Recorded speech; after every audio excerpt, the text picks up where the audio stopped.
make this as short as possible, but I was just kind of running off my high from the last video, so I decided to make this one.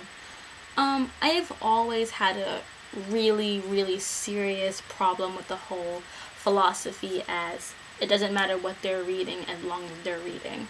I really, really have serious problems with that. And I know it's been used to defend books that have received a lot of negative praise. I know a lot of people said about Harry Potter, and I love Harry Potter, so I can't really say that I feel like it's not a good book to read.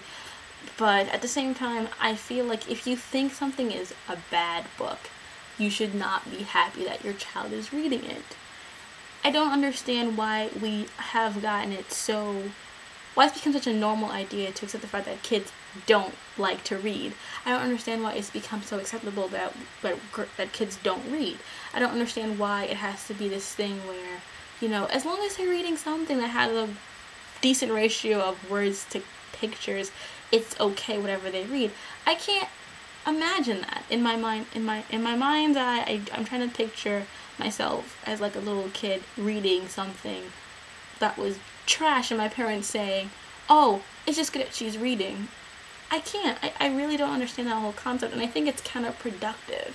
I think that you have to expose kids to literature at a young age or they will never be able to appreciate it. Well, that's not true. It's not true that they cannot appreciate literature at a different age group, but I do feel that you have to instill a love of reading as a gradual thing. I'm not saying you should shove them in there and give them the Iliad, because not all kids are going to just pick up it right away. But you should learn to find your kids' taste, what you think might be interesting to them, and gear them in the right direction. Because I know a lot of people who... I have a lot of friends who don't read, who don't enjoy reading, and I feel it's because they've never really had that encouragement to just do it, or find books that really interest them, that really do. Because I have a friend who admits to not being a really like active reader, but we've had to read like these 3 books for an assignment for class, and she's been reading them and for the most part enjoying them. So I don't understand why, you know, this wasn't happening before. Did they just like, oh, they just like to read, so I don't really care as long as she's not in the streets? I mean, we should be encouraging kids to read good works, because otherwise, you know, they grow up with this whole idea of it's gonna be boring. And that's one of the biggest things I always hear people talk about, how it's boring, I don't like it. I'm just like, you don't like it because you don't take the time to understand it. If it's, I know, like I talked about those kids who confuse, you know, Old English and Shakespearean English and modern English, and it really irritates the fuck out of me, because it's like, it's not Old English. If it was Old English, you wouldn't even be able to understand what the fuck is on the page. Old English is Beowulf. But that's a whole different rant. So I'm really against that whole idea just because they're reading, because I don't believe it's true. I feel like it's quality, not quantity. It doesn't matter if you read 70 books, but if none of them have an iota of intellectual meaning to it, what's the point? Just for pure entertainment? That's not the same thing. There are books I read because they entertain me, and there are books I read because they have something deep in them. And there's sometimes it's a combination of both. I cannot enjoy a book if it doesn't have something good to tell me. Like, that's why I love the Girl with the Dragon Tattoo series so much, is because it really has something that is telling me underneath all the stuff that's happening. And that's what makes it such an involved and interesting read that I'm so passionate about. But then again, I also have like my, you know, my Kim Harrison, which is just like a fun, entertaining read, but it still doesn't, it's not an insult to my intelligence to read it, which is the biggest thing. I don't understand why we are encouraging girls to read chick lit. I've always had a problem with the topic of chick lit, because chick lit is always crap. I mean, I just had to read the Nanny Diaries. Oh my god. Like, do you realize there's no male equivalent to chick lit? There is no male written equivalent to chick lit, because action movies, while they're categorized as for guys, are for everyone. Even women go to see action movies. I cannot wait to go see Sucker Punch. Maybe it's because I'm a tomboy. Maybe that's it too. But I love action movies. I cannot wait to see Sucker Punch.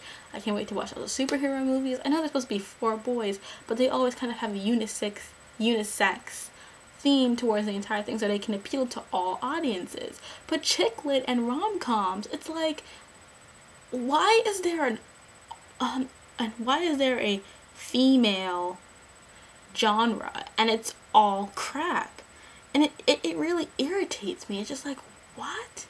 And that's gonna be another topic that I come up with later about just the crap that's fed to girls, and we're supposed to be like, oh, it's so irritating. I just read good stuff, okay?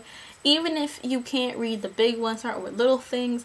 So that if you are a reader and your kid is not a reader, or your friend isn't a reader, pick something that you know is a instant grab interest, so that it will keep them going, and they'll do that kind of slow installment of enjoying it. Don't have to rush them with a 500-page book, but it has to happen. You cannot tell people that they can read whatever they want. It's all the same experience.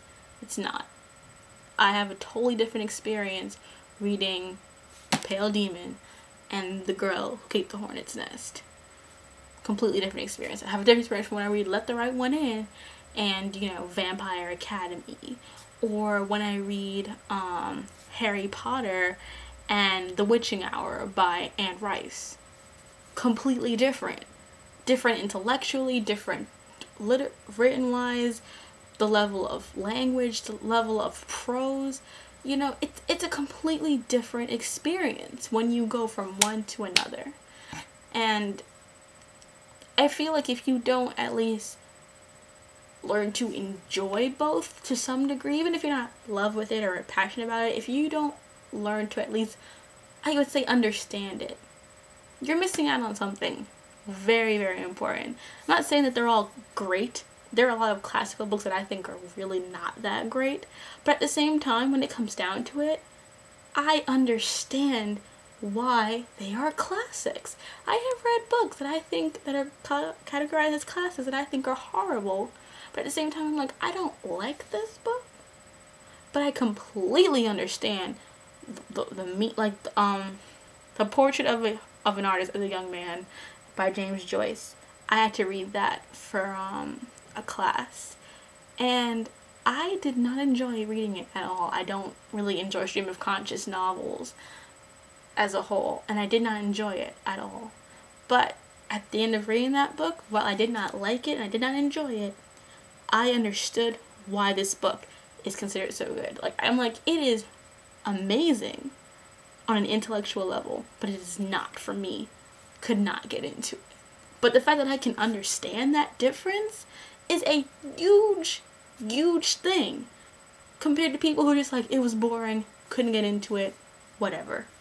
Completely different. Sorry that was 8 minutes. Zagaza.